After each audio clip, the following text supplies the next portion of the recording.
Namaste children, welcome back to social science class. Children, in the previous class we learnt about Tipu Sultan, his personality and achievements. And also we came to know about the fall of Tipu Sultan. After the fall of Tipu Sultan, Mysuru came under the rule of the British. The period of wars ended with the fall of Tipu Sultan. The British took over the Mysuru state and they divided Mysuru state into four. One they gave it to the Marathas, one was for the Nizams, and one they kept it for themselves. The remaining one part, they gave one part to the Mysuru Wodeyars. And they brought Krishnaraja Wodeyar III to the power of Mysuru. Krishnaraja Wodeyar III was only 5-year-old boy when he came to power. So they appointed Purnaya as the Diwan of Mysuru. Purnaya was the Diwan of Mysuru. And the British, they felt that Krishnaraja Wodeyar III did not properly suppress the revolt of Bidanuru of Shimoga. In Shimoga, there is a place called Bidanuru. They started to revolt. So Krishnaraja Wodeyar III, they felt, the Britishers felt that Krishnaraja Wodeyar III did not properly suppress the revolt. So what they did, they dethroned Krishnaraja Wodeyar III and brought the administration of Mysuru under a commissioner. So the administration of commissioner started from the year 1831 to 1881 CE. So here children, first thing, Mark Cubbon. About Mark Cubbon. Mark Cubbon came to the power in the year 1834 and up to 1861 CE he was there. Mark Cubbon, he implemented many administrative reforms in the state. He transferred the capital from Mysuru to Bengaluru. And Mysuru was divided into many administrative units and kept them under superintendent's supervision. They kept superintendents there for each one and they were supervising it. And administration units were divided into districts and taluks. And judiciary and police departments were organized well. Kannada was implemented as the official language. New roads were built. As a result, all the major places of the state could get connected directly to Bengaluru. See, these were all what they did. They did it for their purpose. Mainly it was for their purpose. Later on it became useful for us also. So they built new roads. New roads were built and so that all the major places of the state could directly connect to Bengaluru. And bridges were built, telegraph lines were laid, and also the construction of railway line between Bengaluru and Jolarpet started. This was the first railway in the state. In our state, the line between Bengaluru and Jolarpet was the first railway. And Mark Cubbon, he resigned from the commissioner post in the year 1861. And he also built the Cubbon Park. So you can see the Cubbon Park here, children. I hope you all seen Cubbon Park. So the Cubbon Park was built in the memory of Mark Cubbon. That's why on his name only, in his name, Cubbon Park they kept. Okay. So next comes in 1861, Mark Cubbon resigned to the commissioner post, and in 1862, Louis Bentham Bowring took charge as the commissioner. He reorganized the administration structure of Mysuru state. Again, he also reorganized. And the land revenue collection process was reorganized because whatever the lapses they saw, they started to reorganize it. Judiciary and police departments were established properly. Educational reforms were introduced with the establishment of Department of Public Instruction. So, and also later on, Bowring, he resigned from the commissioner's post in 1870,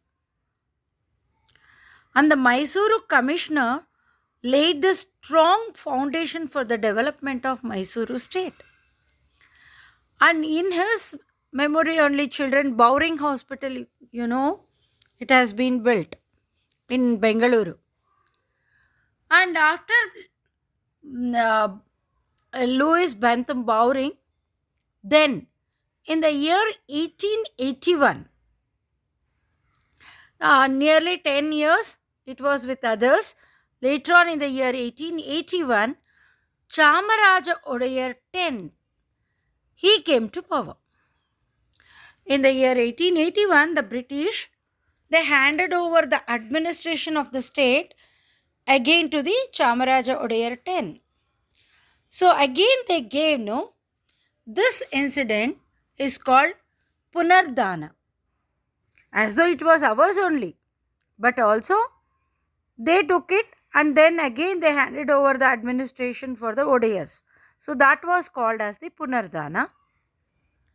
C. Rangacharlu and K. Sheshadri Iyer ruled as Diwans under Chamaraja Wodeyar X.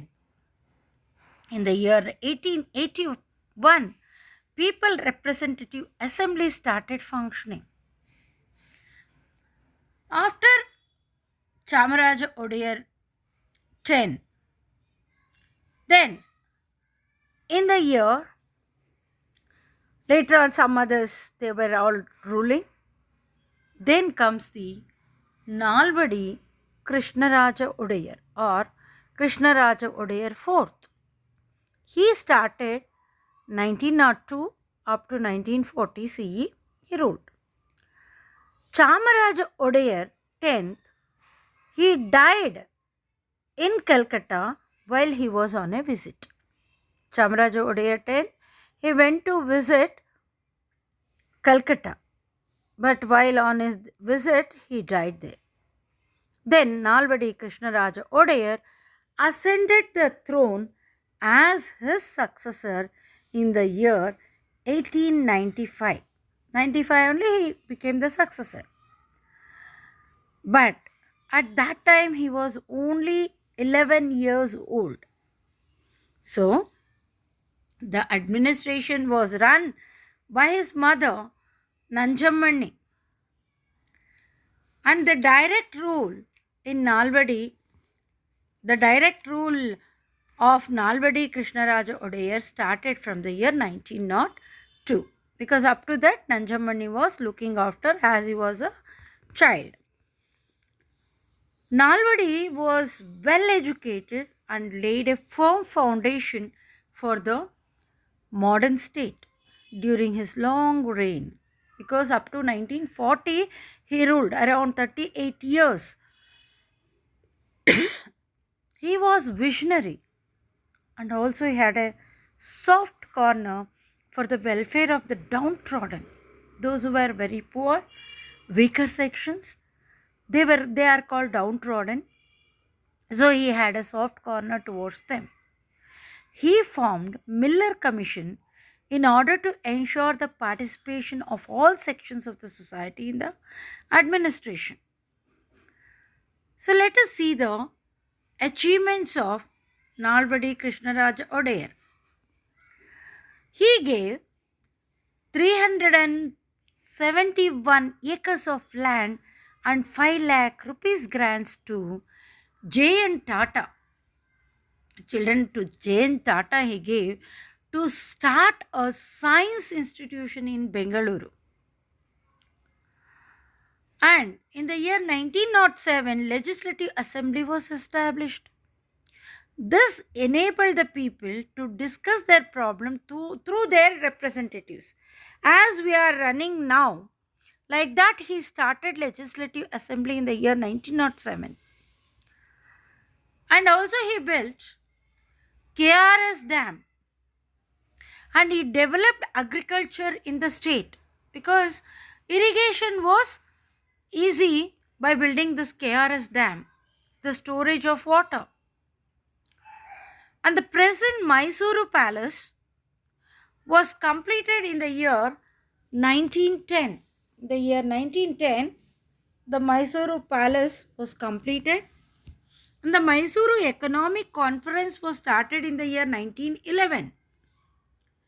And he passed the order that backward classes should get special representation in government service. He gave voting power to women for the first time. See, previously, women did not had any recognition, any importance. So he was the first to give the women voting power. And Nalvadi ushered in development in education, industries, banking, and other important sectors by playing the role of a guide and a motivator. And he appointed talented divans who could translate his vision into reality. He had a great vision. The vision should come true or real only when it comes out. So, he appointed talented divans.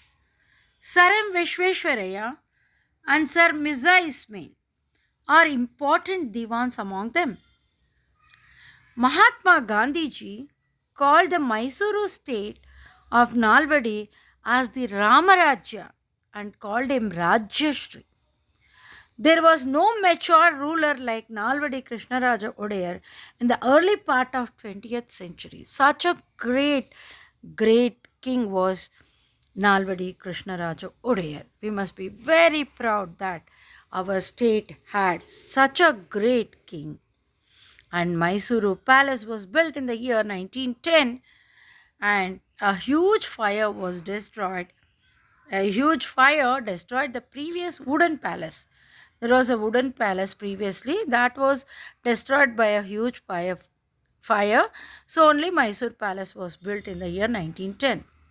Skilled workers had come from different parts for its constructions. The main hall, that is Darbar Hall, what we call. Even now you might be seeing, no children, Darbar Hall. The now who is there presently, the who is the presently who is there, Eduvir, isn't it? He will be doing only during Dasara. He has that all those things they will do, all whatever the darbar, everything will be done. So you might have seen during Dasara time. And Darbar Hall was painted by famous artist Raja Ravi Verma, and financial difficulties arose during the construction of Krishnarajasagara Dam across river Kaveri. Much of, because more money was spent on the construction of KRS Dam. So what they did, the royal family, the queen or the royal family sold its gold ornaments in Bombay and raised money for the construction work, children. See, nowadays we can see the difference between those people and now, because those people, whatever they had, they used to spend it for the people. Okay, so by learning this, let us wind up today's class and continue tomorrow. Okay, children, thank you.